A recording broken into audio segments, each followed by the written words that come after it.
Olá pessoal, fazendo mais um vídeo aqui para o meu canal Arte de Despertar. Eu vou fazer esse vídeo rápido assim, em função do terremoto que deu na Turquia, tá pessoal? E sempre que surge o assunto terremotos, tem centenas de teorias. Agora tem youtuber falando um monte de bobagem, né? Aí o pessoal falou dos alteração dos polos magnéticos da Terra, que já estão ligando com o terremoto da Turquia, que isso vai dar catástrofes fantásticas na Terra, né? E quando a gente fala de geologia, tá, pessoal? A gente fala que na geologia tudo é cíclico. E tudo na geologia, ela ocorre de maneira muito lenta até que algum evento ocorra, né? Então, falando um pouquinho, pegando um pouco da minha experiência de geólogo, tá, pessoal? E ao mesmo tempo uma experiência prática que eu tive com terremoto, porque a maioria das pessoas que fala de terremoto, além de não conhecer o assunto, também não teve experiências em loco com terremotos. Eu morei no Peru na minha infância, nos anos 70, por 9 anos em Lima, a capital do Peru. E lá eu passei por vários terremotos, fortes, fracos e medianos, né? Sendo que um dos principais que teve foi na década de 70, né? E ali foi um terremoto na escala Richter de 7,5, 7,6, se eu não me engano, né? Onde abalou e destruiu 20% das cidades, das construções mais antigas do Peru que sofreram mais com isso, né? Mas falando um pouquinho do terremoto da Turquia, por que esse terremoto foi tão violento e catastrófico, tá, pessoal? Primeiro, ele foi um terremoto de 7,8 na escala Richter, tá? Isso acima de 7,5, ele é destrutivo, onde geralmente as construções mais antigas, e a Turquia, Istambul, a região da Síria é milenar, né? Então tem muita construção antiga, além das novas não terem sido feitas da maneira adequada, né? Como toda a parte política sempre ocorre, né? E a parte de engenharia tem muita falcatrua, material ruim, e assim vai, né? Agora eles estão chegando a essa conclusão que foram prédios, inclusive alguns atuais, mais novos, mas muito mal construídos, né? Segundo fator que gerou um problema de muitas mortes, tá? Esse terremoto, ele ocorreu às 4 da manhã, na madrugada. Então a maioria das pessoas estavam em suas casas, em seus edifícios. E quando um terremoto desse ocorre, tá, pessoal? O prazo que eles dão para achar alguns sobreviventes normalmente é 72 horas, né? 3 dias, né? Porque se considera que em 72 horas, caso tu tenha tido algum problema de ferimento, tu vai ter ferimentos por escoriações, escombros, sangramentos, né? Se tu tiver atingido ou soterrado, tá? Tu vai ter o problema da desidratação, falta de água, não só água que tu possa ter contigo ou que tu não tenha, mas também muitos canos na cidade estouram e após o terremoto muita gente tem falta de água, né? Mas para tu ter uma desidratação, tá? Basta tu ficar 3 dias sem água e outra questão que tem muito grave nisso, né, é a temperatura fria, né? Agora na Turquia as temperaturas, tem neve lá, é -6, -9 graus, sendo que à noite pode atingir -14 graus. E hipotermia, se você não resolver a coisa em 2, 3 horas, com hipotermia você morre, né? Isso é o principal.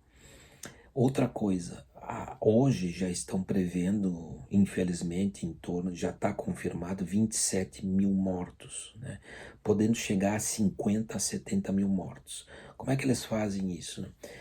Quando caiu lá os edifícios e as casas, tá? Se caíram, foram ao chão 7 mil edifícios. Fazendo um cálculo meio macabro, tá? Suponha que tenha de 5 a 7 pessoas por edifício, vai dar de 40 a 70 mil mortos. A parte mais afetada da cidade são os vilarejos com construções velhas, né? E também, ao mesmo tempo, tem pouca assistência após o terremoto. né? Tem construções antissismos, só que as construções antissismos são em países mais modernos, né? Como Japão, Estados Unidos, alguns países da Ásia, da China também tem, né? Onde as construções são feitas sobre grandes cilindros metálicos ou esferas. Então, quando ocorre o abalo sísmico, o chão treme, mas o prédio não, o prédio apenas se desloca de um lado para o outro sem ter aquela vibração destrutiva. Então isso ocorre no solo e o prédio desloca lateralmente ou em vários sentidos, né? Onde não afeta todas as construções. Mas isso é para países desenvolvidos onde exige um investimento alto, né? Outro fator que é terrível sempre após um terremoto como esse da Turquia é que os hospitais e os abrigos ficam lotados, onde se considera que, após esse terremoto, em torno de 23 milhões de pessoas foram afetadas. E outro fator, aí entra os nossos belos políticos, né? É que 90% tá tendo 90% de inflação acumulada na Turquia nos últimos 12 meses. Então isso é, em termos financeiros e de assistência, já estava ruim, vai ficar pior. Apenas isso, né? Falando um pouquinho da origem dos terremotos, tá, pessoal? Quando a gente fala de terremotos, tá, vocês têm que imaginar que os continentes, todo o nosso globo terrestre, ele está apoiado, as partes de terra, tá? De solo, de rocha, estão apoiadas sobre placas tectônicas que se deslocam, né? Depois eu vou botar um mapinha das placas tectônicas principais. E essas placas tectônicas, elas se deslocam lentamente, né? E essas placas, quando elas se encontram, porque elas se atritam, tá? Ela vai acumulando um esforço, tensões enormes, né? Geralmente essas placas têm de 20 a 40 quilômetros de espessura, tá? E quando essas placas se encontram, ela vai acumulando a pressão vai aumentando, aumentando, e de repente ocorre um pequeno resvalamento, né? Um pequeno deslizamento um tranco, né? Ou para cima, ou para baixo, ou para os lados. E esse acúmulo de energia que é liberado na profundidade, né? Essas ondas de atrito percorrem desde lá de baixo até a superfície da Terra, gerando o abalo sísmico.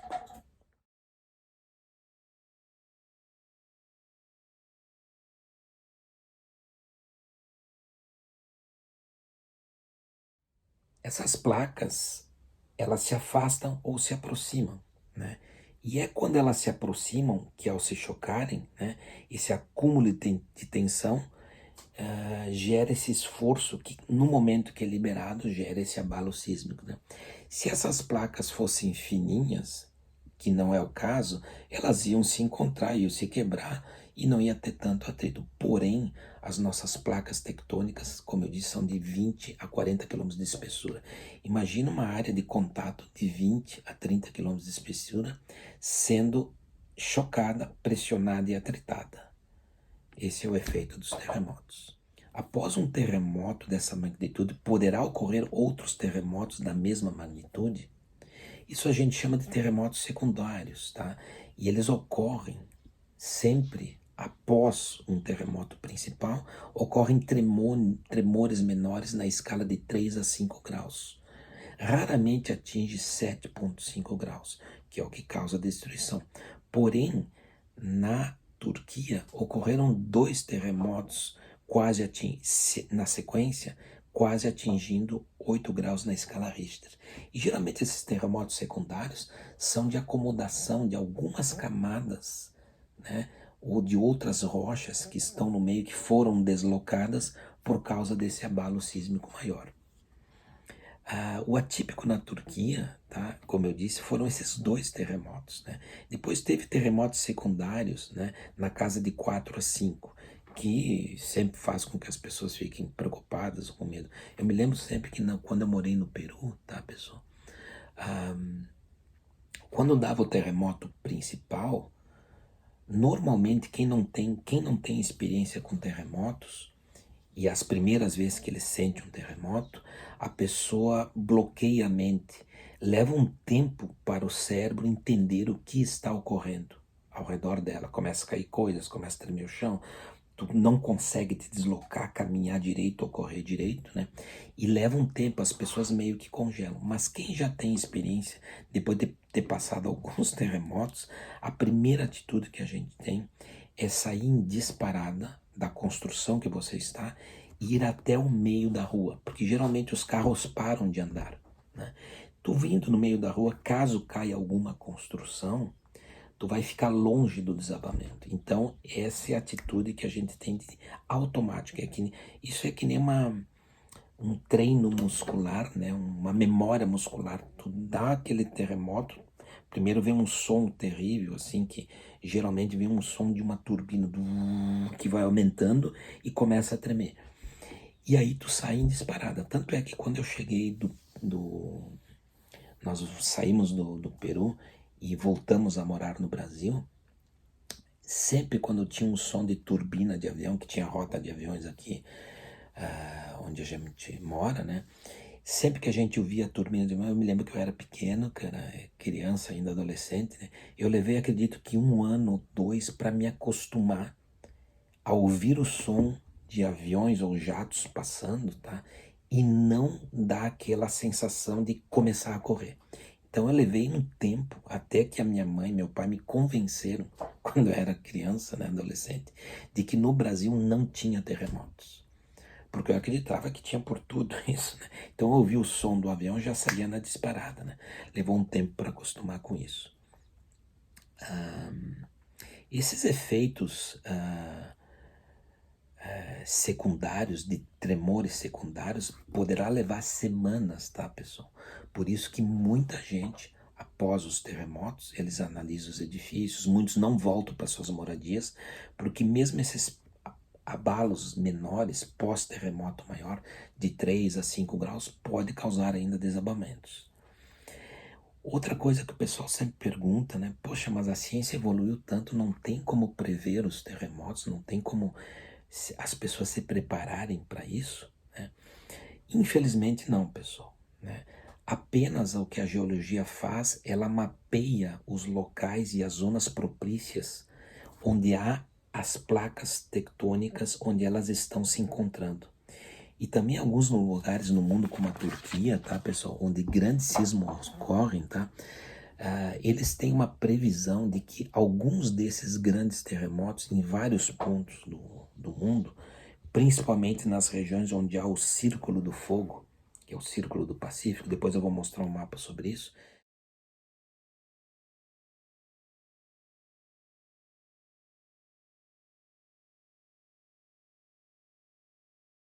há probabilidades, tá, pessoal, mas nada certo, de que a cada 100 ou 150 anos se repita um grande terremoto, onde já ocorreu alguns registrados na história, que é justamente onde essas placas tectônicas se atritam nas bordas. E apenas um complemento, pessoal, que eu queria colocar sobre a prevenção dos terremotos, né? Como eu disse, não há como prever antecipadamente tudo, né? Eles precedem alguns movimentos, não tem como, mas não tem como prever em que momento se dará, qual a intensidade e o local preciso do epicentro. Mas, através de milênios da história, o homem tem observado que sempre alguns dias ou algumas horas, bem antecipado, antes de um abalo sísmico forte, seja provocado na Terra ou no fundo do mar gerando tsunami gigante, tá? Os animais alertam isso e dão a debandada geral, né? Então é comum isso em animais de campo, animais selvagens, domésticos, e pássaros, tá? Principalmente elefantes também. Então, por exemplo, no tsunami terrível da Indonésia em 2004, que atingiu 9,1 na escala Richter, tá? Foi no fundo do mar o epicentro, que gerou uma ondas de 9 a 7 metros de altura que atingiu o litoral da Indonésia, né? E foi relatado que um dia antes, os elefantes da região debandaram para regiões longe da costa e regiões mais altas. Também eles notaram um grupo enorme de búfalos, que é muito comum na Tailândia, na beira da praia, tá? umas 7, 8 horas antes, eles levantaram as orelhas, né? Olharam para o mar e fugiram para regiões longe da costa e regiões altas, né? Então, por que se dá isso, tá? Até hoje a ciência estuda isso, não se tem certeza, tá? Mas muitos animais, eles são capazes de ouvir infrassons. Então, aqueles primeiros atritos suaves que estão ocorrendo entre as placas tectônicas, antes de haver a ruptura ou acúmulo de tensão muito forte, provocam pequenos infrassons que não são ouvidos pelos seres humanos. Mas os animais, muitos deles, têm a capacidade de ouvir esses infrassons. São como pequenos trovões, tá? Quando a gente ouve um trovão, tá? A gente ouve a distância e aquele deslocamento vindo pelo ar. A mesma coisa quando ocorrem pequenos microatritos nas placas tectônicas, prenunciando dias antes ou horas antes o abalo sísmico forte, esse som, como se fosse um pequeno trovão, os animais se deslocam até a superfície, os animais conseguem perceber e já dão debandada. Pássaros é comum. Agora na Turquia houve um vídeo também onde filmaram milhares de pássaros revoando, é, abrigados em árvores em regiões mais altas, né? E outro fenômeno que isso possa explicar, tá, é que quando ocorre o abalo sísmico, tá, isso gera um atrito muito forte que gera um campo magnético e também eletricidade que se desloca até a superfície. Essa eletricidade chegando à superfície, ela tem a capacidade de ionizar o ar. E os animais, muitos desses, são susceptíveis à ionização do ar. Então, eles conseguem perceber isso, praticamente, né? É o caso das tsunamis que ocorrem no epicentro, no fundo do mar, e essa onda se desloca até a superfície, ocorre a desorientação, principalmente de baleias e golfinhos. Muitos deles acabam ficando encalhados em alguns pontos próximos da costa, devido a essa desorientação que é provocada no sistema de direcionamento que eles têm no interior do cérebro, né? Como uma bússola, né? A bússola deles fica tão desorientada que eles se perdem das suas rotas e acabam encalhando na costa. Outra pergunta que o pessoal faz é quais são as regiões onde ocorrem esses grandes terremotos, como eu já disse, é na área do Círculo do Fogo, né? E se no Brasil já teve terremotos? Pessoal, geologicamente falando, o Brasil já teve grandes terremotos, mas isso estou falando, pessoal, de 250, 450 milhões de anos atrás, onde houve um intenso vulcanismo, né? Intensas erupções vulcânicas, e isso gera abalo sísmico, mas isso há muito tempo atrás. Só que o Brasil é um continente muito antigo, que está assentado sobre uma placa muito antiga. E ao mesmo tempo, essa placa que está embaixo do Brasil, tá, é uma placa onde nós estamos no centro da placa, onde os abalos do movimento dessas placas, por estar no centro, são fracamente sentidos. Toda hora nós temos tremores de terra, não se chama terremotos, sim, tremores, no Peru chamava de temblores, né? Onde pequenos abalos sísmicos estão dando toda hora no Brasil e em todo o mundo, porém são imperceptíveis. Por quê? Porque nós estamos no centro de uma dessas placas. Se o Brasil estivesse assentado numa das bordas dessa placa, realmente poderíamos sofrer algum terremoto maior, mas não é o caso do Brasil. E por mais que eu explique isso para as pessoas dizem, não, no Brasil vai ocorrer tsunami, no Brasil vai ocorrer um grande terremoto de magnitude tal, por causa da inversão dos polos que estão pesquisando agora. Meu Deus, quanta viagem na maionese, né? Então a ciência serve para isso, tá, pessoal? Você se basear em toda a história da Terra, em todo um estudo coerente que tem sobre vulcanólogos, sismólogos, geofísicos, que estudam isso há anos e conseguem mais ou menos mapear as regiões prováveis e que estão ocorrendo terremotos. Mas o que ocorre são pequenos abalos no Brasil de acomodamento de camadas. Aqui no Rio Grande do Sul, onde eu moro, que tem o aquífero Guarani, tem abaixo de toda essa camada de 8 a 9 derrames de basalto, que é lava vulcânica, que ocorreu há 250, 270 milhões de anos atrás, com erupções de um magma básico, não explosivo, que ele ocorreu a rachadura na Terra, e o magma foi saindo lentamente e cristalizando. 9 a 8 derrames de basalto.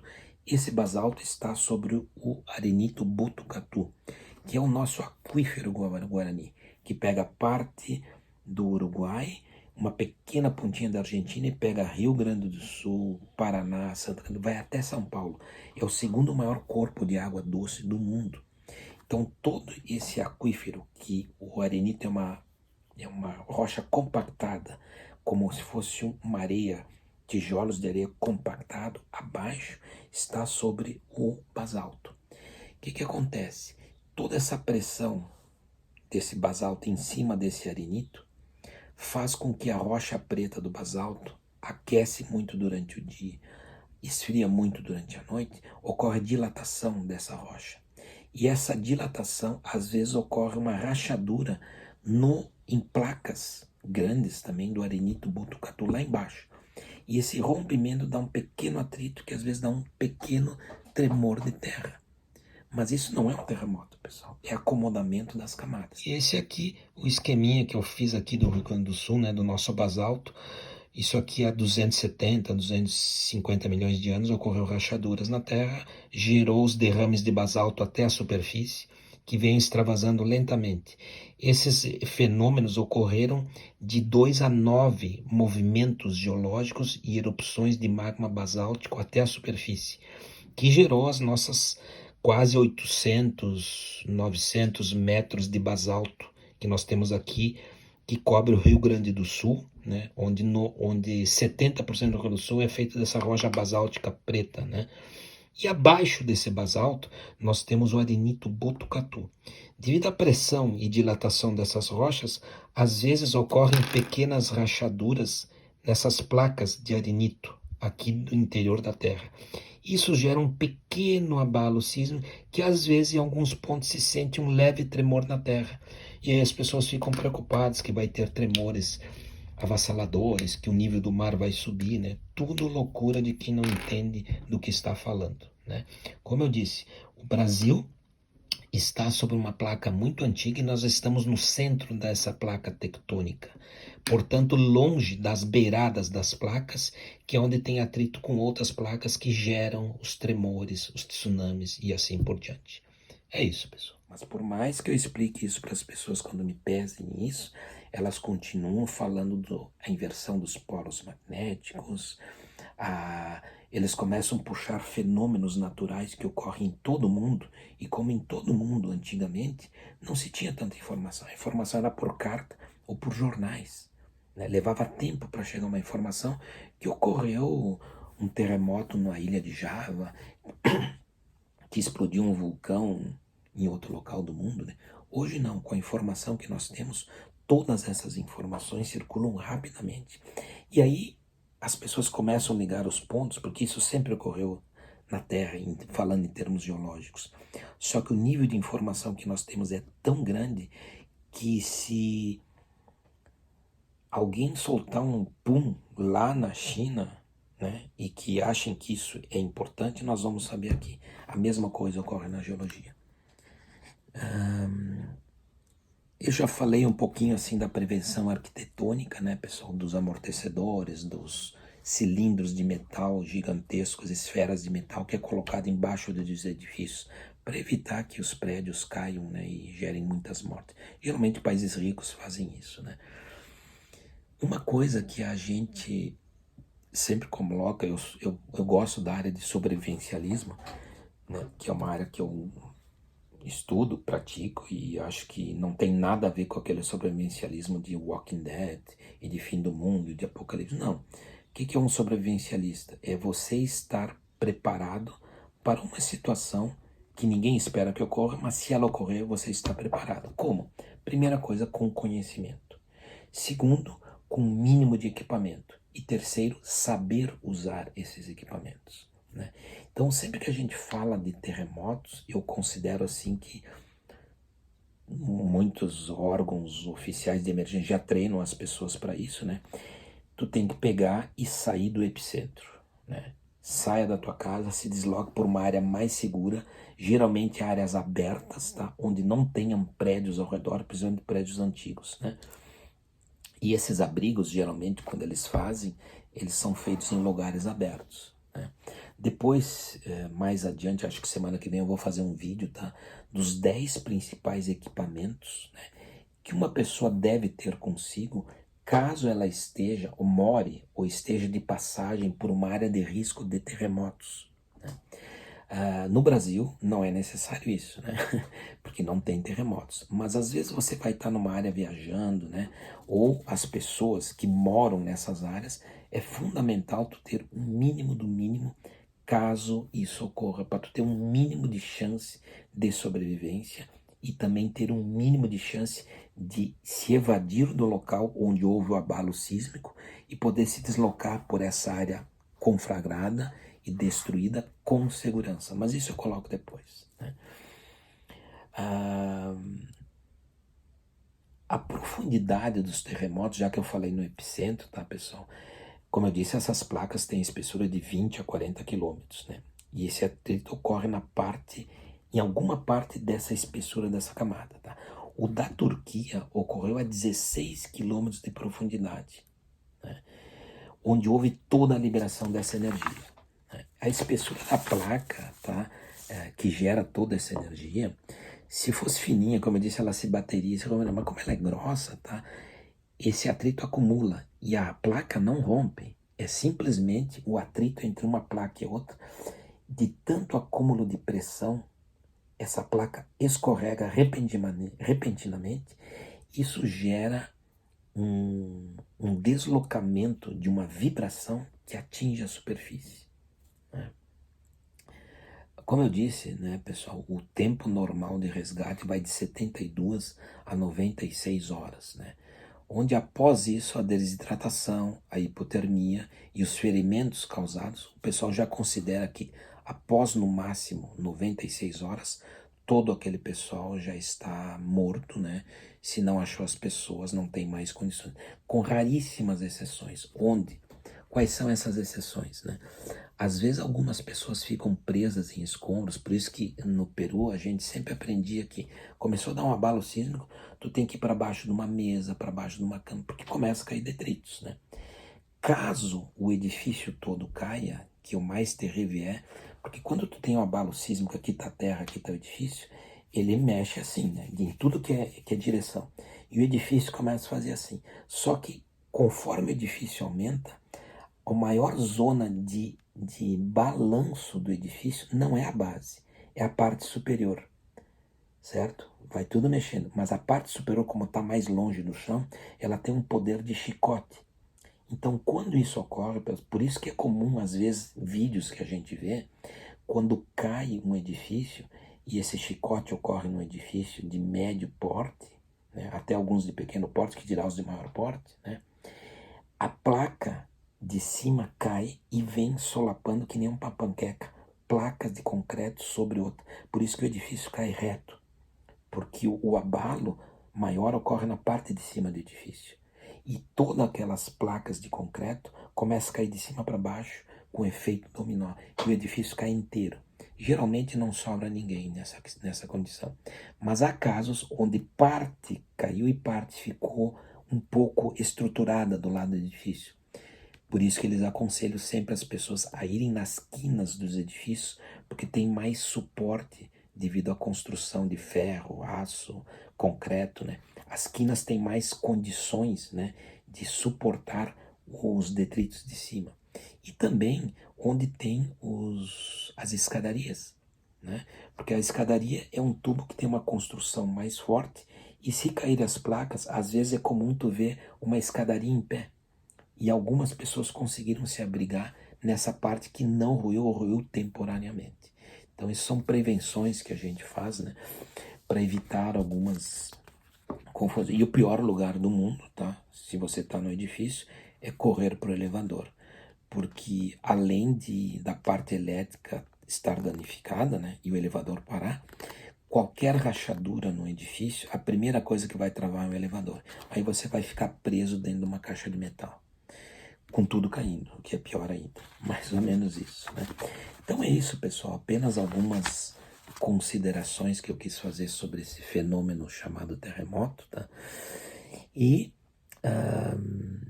pretendo fazer, creio que na semana que vem, os 10 itens básicos, né, de sobrevivência, né? Não que você, que seja fundamental você ter isso para querer dizer que você vai salvar, mas é o básico, né? Então na sobrevivência a gente sempre diz assim, ó, esteja preparado, espere sempre pelo melhor, mas esteja preparado para o pior. Essa é a máxima do sobrevivencialismo, né? E onde cada bioma que você esteja, cada local que você esteja, seja urbano, ou seja cidade, ou seja natureza, você tem que ter, primeiro, conhecimento. Isso é fundamental, isso não cai do céu, é pesquisa, pesquisa e prática. Conhecimento, né? A ciência está aí, as pessoas já passaram por muitas coisas e nós temos que usar essas experiências de pessoas que já passaram por isso. Conhecimento. Depois, equipamentos adequados de acordo com o bioma que você está. Então, se você está numa região de neve, tenha todos os equipamentos e saiba usá-los adequadamente caso você precise. Se você está num deserto, é outra coisa. Se você está numa área urbana, muda totalmente. Se você está numa área de campo, ou montanha, ou rio, ou mar, né? Assim como numa área de terremotos, né? As pessoas têm que saber o mínimo de equipamento e o mínimo que elas devem fazer caso ocorra um abalo sísmico forte, né? E você esteja confinado ou impossibilitado de sair da área, ou pós-terremoto, caso você tenha que sair da área. Também há alguma prevenção nisso, que depois eu vou explicar. Tá bom, pessoal? Então é isso. Qualquer coisa que queiram saber mais sobre terremotos, me perguntem, né? Mas eu acho que eu dei uma explicação simples sobre isso. Eu vou colocar algumas imagens aqui, tá? Para vocês terem uma noção. Ah, do que é. Quando a gente fala do terremoto, tá, pessoal? Eu vou colocar as camadas da Terra, tá? Que é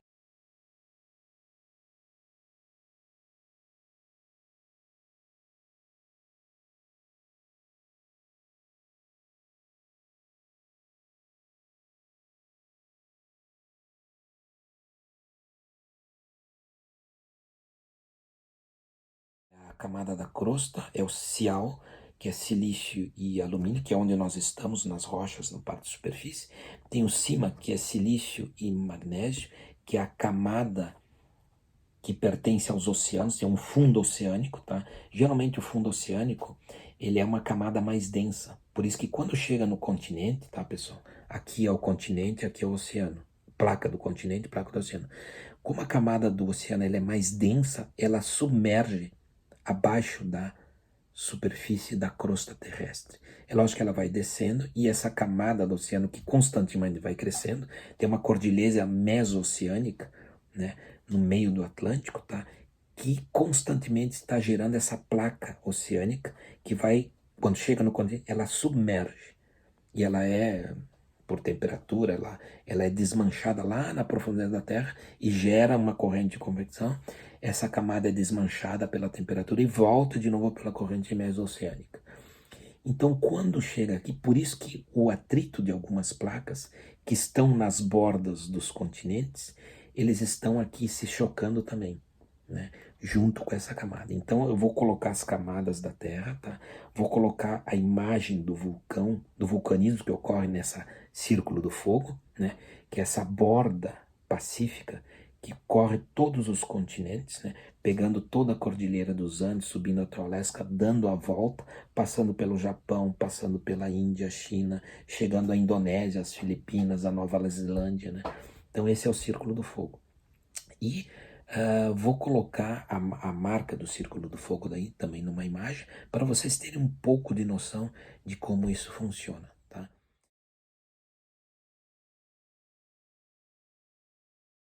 E aqui um complementinho básico, tá? Que eu falei para vocês, tá? da crosta terrestre, né, que é essa aqui, que é feita de sial, silício e alumínio. E a crosta marítima, que é cima, são vários minerais, mas o principal é esse, silício e magnésio, né, manganês. Ao mesmo tempo, tá, essa crosta acima ela é mais densa e aqui ela encontra a crosta terrestre, que é menos densa. Como ela é mais densa, quando ela bate aqui, ela submerge para o interior da Terra e ela é dissolvida devido a altas temperaturas. E aqui nós temos câmaras magmáticas próximas à costa que continuam movimentando a Terra, gerando as cordilheiras, tudo isso, para vocês entenderem. É isso.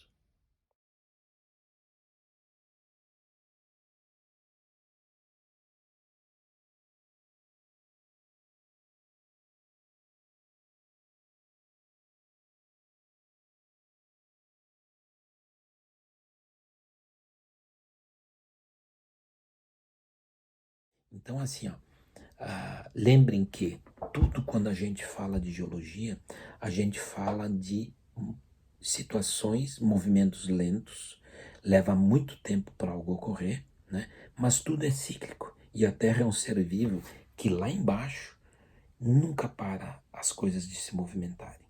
E nesses movimentos ocorrem alguns fenômenos como tsunami, até terremotos, maremotos e assim vai, né?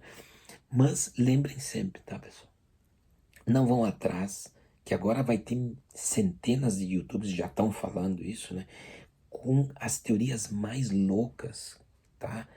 E nunca tem um geólogo lá para dar uma explicação pé no chão para as pessoas, tá? Inclusive a ciência evolui pela ciência e não pelos malucos, né? Mas os malucos se encontram, fazem lives falando de um assunto que eles não entendem e colocando as teorias mais estapafúrdias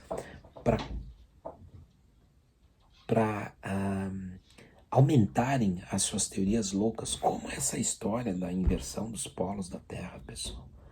A Terra, tá, pessoal, sempre sofreu variações magnéticas. E essas variações magnéticas entre o polo magnético e o polo geográfico da Terra, há uma oscilação. E essas oscilações causam alguns fenômenos compreensíveis, mas nada vai ser tão catastrófico como o fim da humanidade por causa da tal da inversão dos polos e que o núcleo da Terra parou de girar. Meu Deus, né? Mas por isso que eu não vou em muita live. Por isso que quando me convidam para alguma coisa é perda de tempo em algumas lives de pessoas loucas, né? Entende? Então não vale a pena, né? Eu acho que quando tu quer um conhecimento, tu tem que buscar ele, né? Tudo que tu busca aleatoriamente na internet, grande parte é uma grande loucura. Então o conhecimento, tu tem que buscar nas fontes certas. E volto a dizer, pessoal, na geologia, tá? A roda já foi inventada.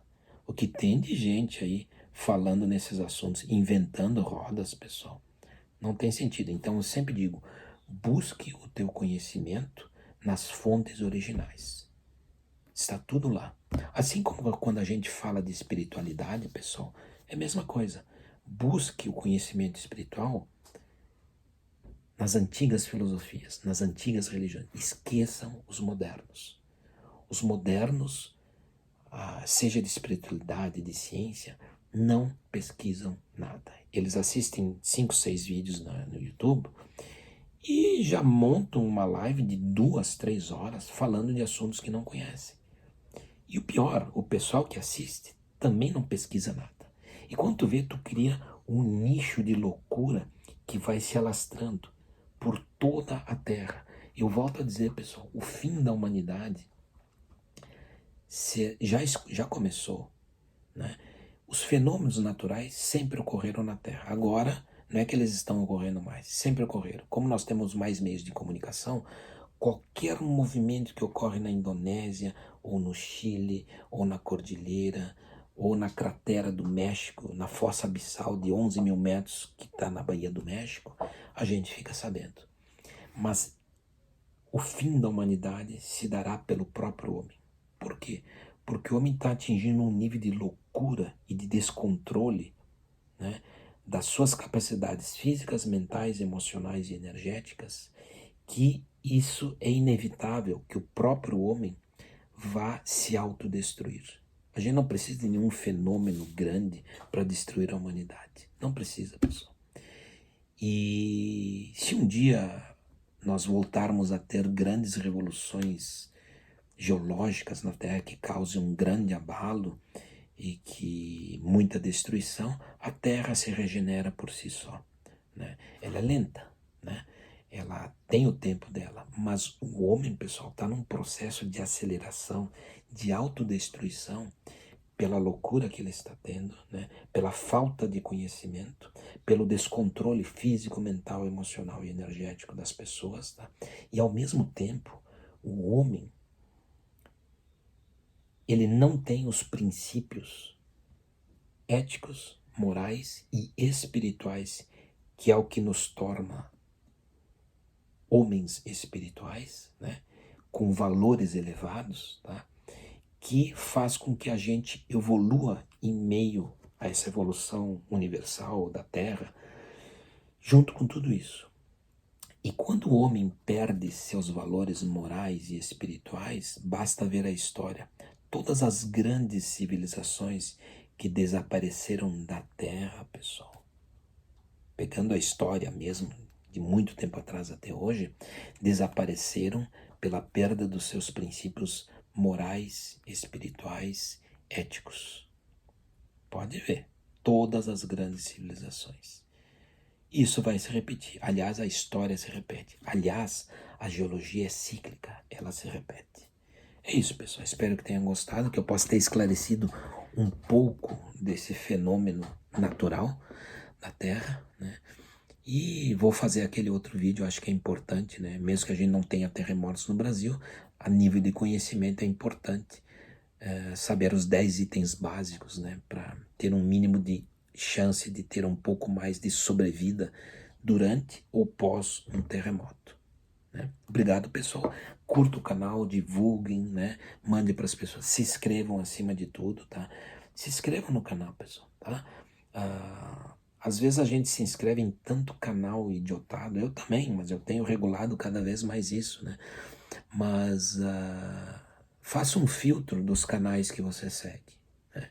Elimine todos aqueles canais que lhe iludem, que lhe enganam, que usam sua energia, né, em termos de entretenimento, para não somar nada na sua vida, né? Ou você soma no que você pesquisa, seja, vamos botar na área de internet hoje, conhecimento, né, tá? Ou espiritualidade. Ou seja, as duas áreas, ciência, espiritualidade e filosofia, são fundamentais na vida das pessoas. Se os canais que você segue não têm um pouco de ciência profunda, né, ou respeitosa, ou com conhecimento, ou de filosofia, né, ou de espiritualidade, você está seguindo os canais errados, pessoal. Sim, você quer ver algum outro canal de algumas bobagens? Pode ver, né? Eu sigo canais de sobrevivencialismo, que é o que eu gosto, de ciência, de espiritualidade, de filosofia, né? Isso é o que forma a base do homem. Isso é o que faz com que você encontre um lugar seguro na Terra, mas não na Terra propriamente em si, seguro dentro de você, né? Se você não tem esses três pilares, pessoal, que suportam, é um triângulo, né? Você não tem uma segurança dentro de você. Se você não tem essa segurança dentro de você com esses três pilares, você vai ser uma pessoa insegura no mundo. Aí é como você não saber para onde quer ir. Onde qualquer coisa que jogam para você, você acaba consumindo todo esse lixo. Agora, se você tem esses três pilares, mesmo que joguem todo esse lixo em cima de você, você começa a ficar seletivo. Isto sim, isto não. Isto é crescimento, isto não. Isto é perda de tempo, isto não.